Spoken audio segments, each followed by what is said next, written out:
seems that, we've talked about sort of more globally here, and we know that a kid who is neurotypical is going to, as you pointed out, as they get older, they develop more sense of time, they develop more ability to manage, to imagine the future, to do the planning, all of that.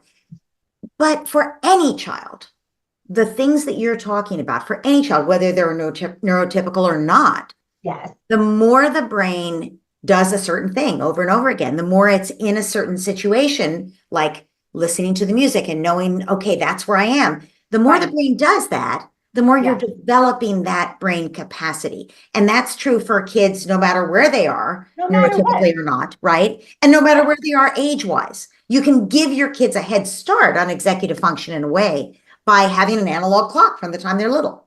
So 100%. Listen, we know that those with executive functioning challenges are, again, not mine, this is research proven, but that are usually, we call it, executive age. So we have chronological age. So you might have a 13-year-old at home who's 13 and all their 13-ness. That's what I like to say, right? They might be 13 academically, athletically, maybe theatrically, even verbally and socially.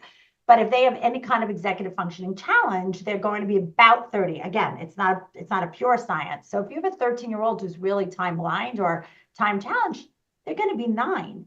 So we as parents, number one, I really believe this, we have to meet our child where they live,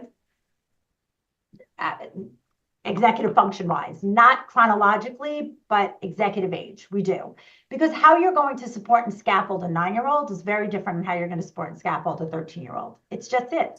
And I think a lot of the anxiety parents feel, the confusion, the frustration, even the anger, I mean, I'm going to call it what it is, right, is where that lives. It's that divide. But that doesn't mean the brain doesn't grow. The brain is a muscle, so it needs to be exercised like every other, right? And we're all really good about exercising every other part of our body. And one of the things that I teach, even when it comes to time, is, well, how can we exercise the brain? How can I do that? And I'd say it's with questions. Your child doesn't have to always know the answer to everything, but you've got to ask them the question. Because even, it's like, and I know this isn't really what we talked about because it's not about time, but I think it brings the point home, right? This is my favorite thing because I think you're all going to get it. Your child basically looks at you and goes, I'm tired. I'm hungry, right? I'm thirsty. And we as parents, quote unquote, answer them. Oh, you're hungry? I just went to Costco. There's da-da-da-da-da-da. And I go, but your kid didn't ask you anything. Why are you answering them?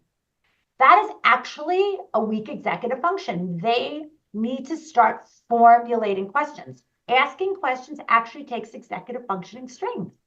So stop answering questions when none are asked. If your child is hungry, say, is there something you need from me? Is there something you would like? I'm not being mean. Unless your kid is bleeding or really sick, it can wait a minute, right? It can wait. If they're just hungry or thirsty, we cannot answer them. And we can ask them the question, is there something you need? It's the same as them opening the freezer and going, where are the waffles? The better answer to that is, where do you think waffles live? That's how we strengthen the brain. That's how we get the executive functioning moving. That's how we get them to formulate, because what we want is those answers to start sticking in that memory of theirs. So the next time they open the freezer and go, where's the waffles?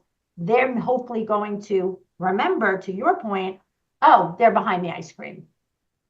That's, I don't know if that, but I know that had nothing to do with time, but I do think it has to just do overall how we engage the brain and how we help it exercise and grow.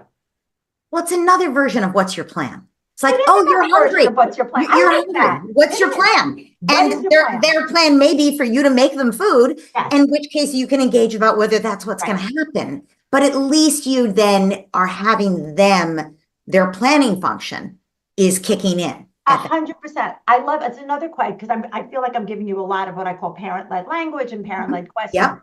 Another real, because we know that our students get very overwhelmed by the overall thing. Like, okay, I have to sit down and do all of this.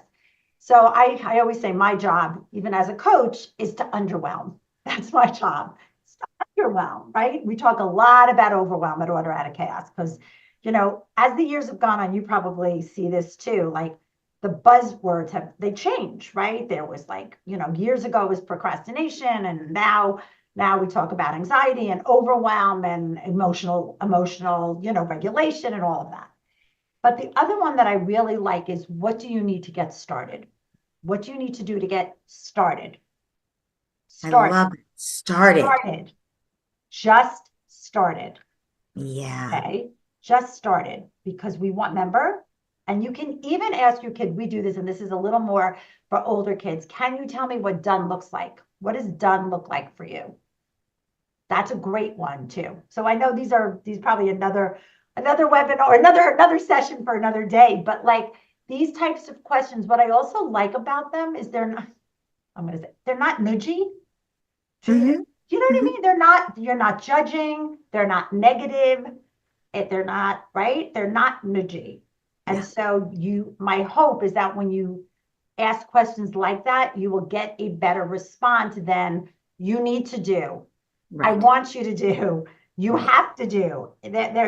Right? These kind of Yeah. questions lend themselves to teaching and dialogue.